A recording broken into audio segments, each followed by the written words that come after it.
The notion of pessimism has come into this argument. Could you explain how that figures in the philosophical context and what weight it carries?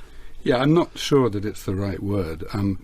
What it's used to mean is that certainly you can't be free in the way we want if determinism is true, but it's no good if determinism is false either. That is not going to help in any way. So, you're absolutely caught. That's why it's called pessimism. So that's really it. And I could say about why it isn't going to help if determinism is false. Yes. And I sympathise with some of the compatibilist accounts that Simon and Helen are given, but what you can't do is think that there isn't any problem, because let's just remember what determinism is. It says that everything you do is determined before you were even born. How can it be fair to punish you or not? So some people think, okay, let's suppose determinism is false. And some people think modern science actually supports that view.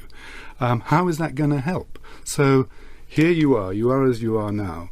What we want is a little bit of randomness or indeterminism.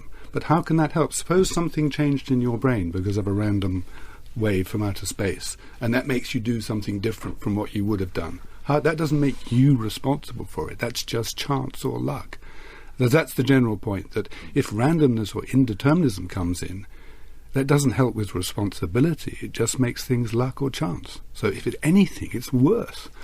So it's absolute. It's a sort of zugzwang or something. You're absolutely stuck on both horns of the dilemma. That's why it's pessimism. You developed a 4-stage argument for pessimism. Could you run through that? Okay, very briefly. I'll give the crude. I know that the crude version is open to objection, but so it goes like this. Well, look, here you are. You do what you do in any situation you're in because of the way you are. Right? That's it. So, to be truly responsible for what you do, you've somehow got to be truly responsible for how you are. Seems reasonable. But you can't be truly responsible for how you are. So you can't be truly responsible for what you do.